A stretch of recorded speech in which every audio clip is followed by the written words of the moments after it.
नमस्कार दोस्तों, स्वागत है आप सभी साथियों का एक स्मार्ट स्टडी यूट्यूब चैनल पर। साथियों, आज है 29 नवंबर 2023 और आज भी आपका दिल्ली पुलिस कांस्टेबल का पेपर था और आज सेकंड शिफ्ट का आपका पेपर हो चुका है। और आज इस वीडियो में आज के सेकंड शिफ्ट में पूछे गए क्वेश्चन आंसर को देखेंगे।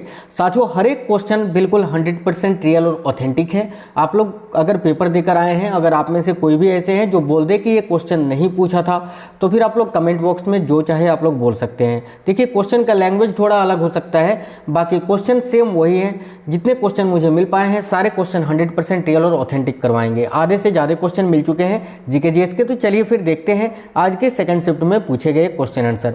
तो सभी से रिक्वेस्ट है, वीडियो को एक लाइक कर दीजिएगा।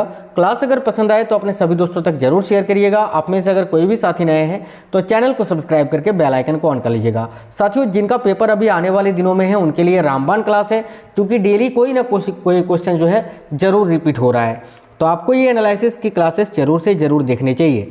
चलिए देखते हैं आज के सेकंड शिफ्ट में पूछे गए क्वेश्चन। उसके बाद लास्ट में 7 साढ़े 7 बजे के आसपास आपको एक वीडियो मिलेगी जिसमें आज के फर्स्ट, सेकंड और थर्ड तीनों शिफ्ट के क्वेश्चन आंसर एक ही वीडियो में आपको करवा देंगे। ठीक है, देखिए आज सेकंड शिफ्ट में आपसे ये क्वेश्चंस पूछे गए हैं। जैसे कि एक क्वेश्चन था, आयोडीन की कमी से कौन सा रोग होता है।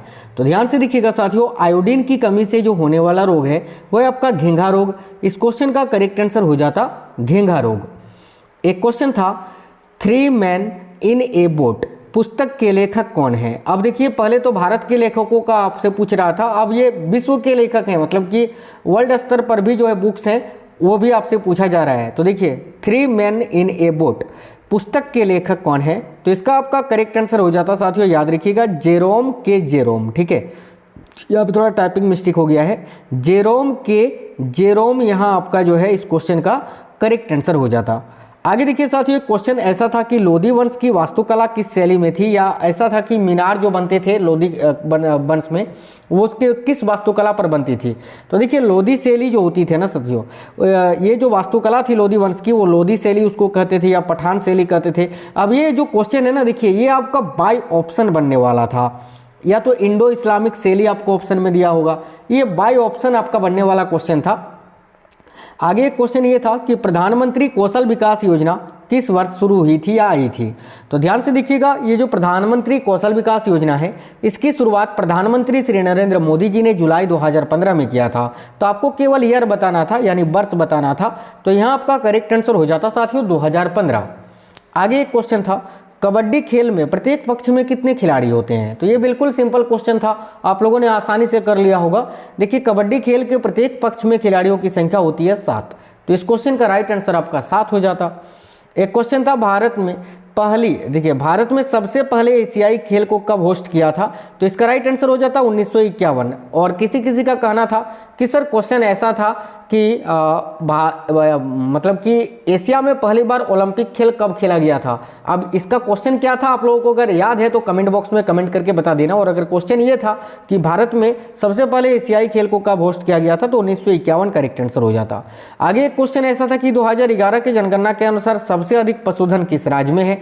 तो इसका राइट आंसर आपका हो जाता साथियों उत्तर प्रदेश। ठीक है, उत्तर प्रदेश यहाँ करेक्ट आंसर हो जाता। आगे एक क्वेश्चन था कि इनमें से कौन सा एक यौगिक है। अब ये जो क्वेश्चन है आपका बाय ऑप्शन बनने वाला था। ठीक है, ये क्वेश्चन आपका ऑप्शन से बनने वाला था, बिना ऑप्शन का ये क्वेश्चन नहीं बन सकता है।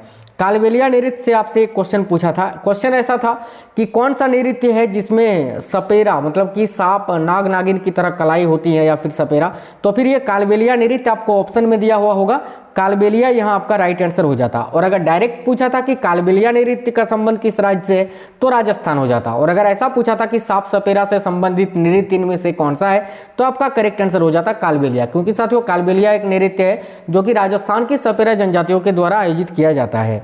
एक क्वेश्चन आपसे थारू जनजाति का पूछा था कि थारू जनजाति कहाँ पाई जाती है। तो देखिए साथियों, थारू जनजाति की अगर बात करें तो ये भारत और नेपाल, भारत और नेपाल का जो सीमावर्ती क्षेत्र है वहां पर पाया जाता है। सबसे अधिक थारू जनजाति के लोग जो है वो नेपाल में पाए जाते हैं। मैंने आपको पढ़ाया था ना साथियों कि कौन सी जनजाति के लोग हैं जो दीपावली को शोक का त्योहार मनाते हैं, शोक का, तो यही है वो थारू जनजाति। और देखिए, अगर राज्य पूछा था तो इनमें से कोई एक राज्य आपको ऑप्शन में दिया हुआ होगा। भारत का जो उत्तराखंड है राज्य है, और उत्तर प्रदेश और बिहार, इन तीनों राज्यों में थारू जनजाति पाई जाती है।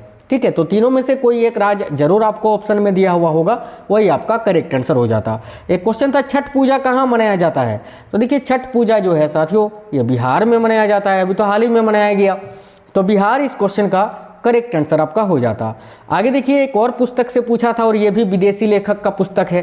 पुस्तक ये था कि द रेनबो, है ना, द रेनबो पुस्तक के लेखक कौन है, तो द रेनबो पुस्तक के लेखक है साथियों D.H. लॉरेंस। ठीक है, तो D.H. लॉरेंस करके आपको ऑप्शन दिया होगा, जो कि 100% आपका यहाँ करेक्ट आंसर हो जाता। ठीक है, पहले तो भारत की पुस्तकें पूछी जाती थी, भारत के लेखकों की, अब जो है आपको जो है अंग्रेजी उपन्यास भी पूछने लगा है। मतलब कि बोल सकते हैं कि दिन ब दिन जो है थोड़ा क्वेश्चन जो है लेवल, आधे क्वेश्चन ठीक है और आधे क्वेश्चन कठिन आ रहे हैं। ऐसा हम ये नहीं बोल सकते हैं कि पेपर पूरा सरल है। ठीक है, आधे क्वेश्चन ठीक है और आधे क्वेश्चन काफ़ी हार्ड हैं। एक क्वेश्चन ये है कि व्यक्तिगत सत्याग्रह के सबसे पहले सत्याग्रही कौन थे। बहुत ही अच्छा ये क्वेश्चन आपसे पूछा था साथियों। तो देखिए व्यक्तिगत सत्याग्रह के सबसे पहले सत्याग्रही थे आचार्य विनोबा भावे, तो यहाँ आपका इस क्वेश्चन का राइट आंसर हो जाता विनोबा भावे। ठीक है, आगे देखिए एक क्वेश्चन था पंडित दीनदयाल उपाध्याय समग्र शिक्षा योजना नहीं था ये। ठीक है, ये साथियों उन्नत कृषि योजना था, मैंने आगे क्वेश्चन ऐड किया है, बताऊंगा, तो ये भी आप लोग याद रखिए जिनका आने वाले शिफ्टों में है। अगर ये क्वेश्चन पूछे कि पंडित दीनदयाल उपाध्याय समग्र शिक्षा योजना कब शुरू हुई थी, तो 2021 करेक्ट होगा। एक क्वेश्चन था देखिएगा क्रस्ट और मेंटल के बीच की सीमा को आप क्या कहते हैं, तो भोपट्टी और मेंटल के बीच में जो सीमा होती है, ज्योग्राफी का ये क्वेश्चन था, उस सीमा को आप क्या कहते हैं, तो मोहो कहते हैं साथियों, मोहो। इस क्वेश्चन का करेक्ट आंसर आपका हो जाता मोहो। आगे देखिए एक क्वेश्चन था, देखिए इकोनॉमिक्स का एक क्वेश्चन था, कोई ऐसा था शायद वो क्वेश्चन का मतलब क्वेश्चन नहीं मिल पाया है, उसका आंसर आपका शायद भू राजस्व हो जाता। ठीक है, तो राजस्व घाटा हो जाता, राजस्व घाटा आंसर जो है राजस्व घाटा होता। क्वेश्चन थोड़ा सा मतलब अच्छे से मिल नहीं पाया है, अगर याद है तो कमेंट बॉक्स में कमेंट कर दीजिएगा। एक क्वेश्चन था मौर्य साम्राज्य में जो कर वसूलता था उसको क्या कहा जाता था, तो देखिए मौर्य प्रशासन में या मौर्य साम्राज्य में जो कर को वसूलता था उन्हें क्या कहा जाता था। देखिए मौर्य साम्राज्य के दौरान समर्थ और शनिदत्त नामक अधिकारी कर संग्रह के प्रभारी थे, तो समर्थ आपको ऑप्शन में दिया हुआ था या शनिदत्त आपको ऑप्शन में दिया हुआ था, दोनों में से कोई एक 100% आपको ऑप्शन में दिया हुआ था। ठीक है, जो भी ऑप्शन में था वो आपका करेक्ट आंसर हो जाता, क्योंकि साथियों मौर्य साम्राज्य के दौरान जो कर को संग्रह यानी टैक्स वसूलते थे उनको समर्थ और शनिदत्त कहा जाता था। आगे देखिए एक क्वेश्चन था, हाँ ये वाला क्वेश्चन था कि पंडित दीनदयाल उपाध्याय कृषि उन्नत शिक्षा योजना कब शुरू हुई थी। बहुत ही अच्छा क्वेश्चन है ये। तो साथियों देखिए पंडित दीनदयाल उपाध्याय कृषि उन्नत शिक्षा योजना की शुरुआत 2016 में हुई थी, तो इसका करेक्ट आंसर हो जाता 2016। इसकी भी शुरुआत प्रधानमंत्री नरेंद्र मोदी जी ने ही की थी।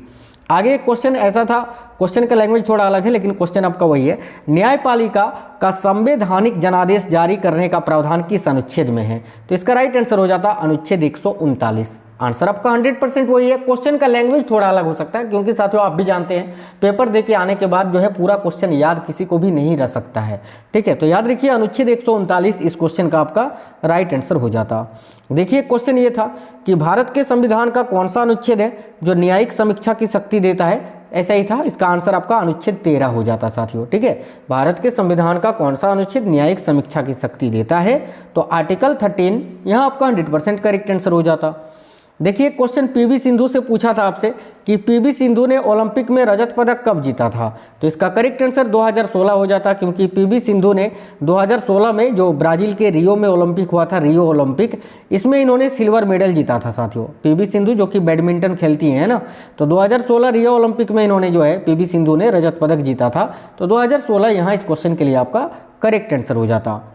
देखिए क्वेश्चन था 9वीं शताब्दी ईस्वी से 13वीं शताब्दी ईस्वी तक के बीच चंदेल शासकों ने कहाँ शासन किया था, ऑप्शन में बुंदेलखंड दिया हुआ था, जो कि आपका राइट आंसर हो जाता साथियों। बहुत ही प्यारा क्वेश्चन है ये, याद रखिएगा, हो सके कि रिपीट हो जाए। 9वीं शताब्दी ईसा से 13वीं शताब्दी ईसा के बीच चंदेल शासकों ने कहाँ शासन किया था, तो देखिए मध्य भारत के बुंदेलखंड जिले के महत्वपूर्ण हिस्से पर शासन किया था इन्होंने, तो बुंदेलखंड यहाँ आपका करेक्ट आंसर हो जाता। एक क्वेश्चन था भारत के चौथे मुख्य चुनाव आयुक्त कौन थे। अब ये क्वेश्चन आपसे बेफिजूल पूछ लिया है, बताओ पहला पूछो यार, वर्तमान में पूछो। हालांकि हाँ, ज़्यादा से ज़्यादा दूसरा पूछ लो। अब चौथा पाँचवा पूछोगे तो कौन बता पाएगा बताइए। अगर मान लेते हैं चौथा पाँचवा पूछ ले तो कौन बता पाएगा। ये बेफिजूल पूछ लिया, इस क्वेश्चन को पूछने का कोई मतलब नहीं है।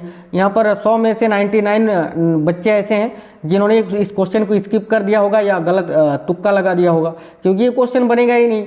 अब देखो, भारत के चौथे मुख्य चुनाव आयुक्त थे नागेंद्र सिंह। तो इस क्वेश्चन का करेक्ट आंसर तो आपका नागेंद्र सिंह हो जाता, लेकिन काफ़ी साथियों ने इसको नहीं किया होगा, क्योंकि चौथा कौन याद रखता है ना। आमतौर पे पहला पढ़ते हैं, सेकंड पढ़ते हैं, या वर्तमान में जो है, या अभी जो इससे पहले कौन थे ये पढ़ेंगे, चौथा कौन पढ़ेगा। तो याद रखिएगा चौथे थे नागेंद्र सिंह जी। और याद रखिए अगर पाँचवा पूछ लिया जाए कभी तो टी स्वामीनाथन जी 5वें नंबर के भारत के मुख्य चुनाव आयुक्त थे। ठीक है, पहले तो सुकुमार सेन थे, सुकुमार सेन पहले चुनाव आयुक्त थे भारत के, याद रखना। देखिए एक क्वेश्चन था, अंडर 19 T20 वर्ल्ड कप 2023 कहाँ पर आयोजित हुई थी।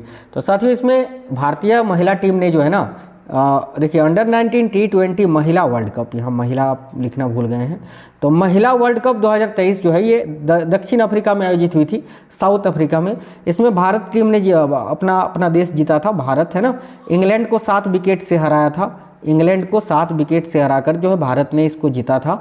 और भारतीय महिला क्रिकेट टीम की कैप्टन कौन थी, तो शेफाली वर्मा, याद रखिएगा अगर आपसे पूछ ले, है ना, शेफाली वर्मा इस क्रिकेट टीम की कैप्टन थी, याद रखिएगा। साथियों यहाँ पर कंप्यूटर की बात करें तो एक्सेल से ज़्यादा क्वेश्चन पूछा जा रहा है, 365 से, एक्सेल से, वर्ड से भी ज़्यादा एक्सेल से। 5 क्वेश्चन तो एक्सेल से ही पूछा जा रहा है, एक आध क्वेश्चन वर्ड से पूछा जा रहा है, एक क्वेश्चन ईमेल से पूछा जा रहा है, 1-2 क्वेश्चन एक इंटरनेट और प्रोटोकॉल से। यानी आप लोग 6 से 7 क्वेश्चन ईजिली कर सकते हैं, ठीक है, कंप्यूटर में। और मैथ और रीजनिंग में हमेशा की तरह सिंपल है बिल्कुल, कोई तो 15 में 15 कर देंगे मैथ में, वैसे 12-13 क्वेश्चन तो कर ही देंगे। और रीजनिंग में 25 में 25 में बोलूँगा। आकृति अच्छा से देख के जाइएगा, आकृति वाले जो वर्बल वाले रीजनिंग होते हैं, क्योंकि उससे ज़्यादा क्वेश्चन आपसे पूछा जा रहा है। तो साथियों अगर आप लोग पहले आज सेकंड शिफ्ट में पेपर देकर आए हैं, कोई भी क्वेश्चन याद है तो वीडियो के नीचे कमेंट कर देना। हालांकि ये क्वेश्चन सारे क्वेश्चन मैंने 100% रियल और ऑथेंटिक ही करवाए हैं, कभी भी मैं गलत क्वेश्चन आपको नहीं कराता हूं। साथियों वीडियो को लाइक कर दीजिएगा, शेयर करना। आप में से कोई भी साथी नए हैं चैनल को सब्सक्राइब करके बेल आइकन को ऑन कर लीजिएगा। लास्ट में एक वीडियो आएगा जिसमें और भी क्वेश्चन जो छूट जाते हैं मैं सभी को ऐड करके तीनों शिफ्टों के क्वेश्चन एक ही वीडियो में करवा देता हूँ रात में, तो उसको आप लोग जरूर से जरूर देखा करिए। चलिए तो मिलते हैं नेक्स्ट वीडियो में, तब तक स्वस्थ रहें। जय हिंद सभी को, वंदे मातरम।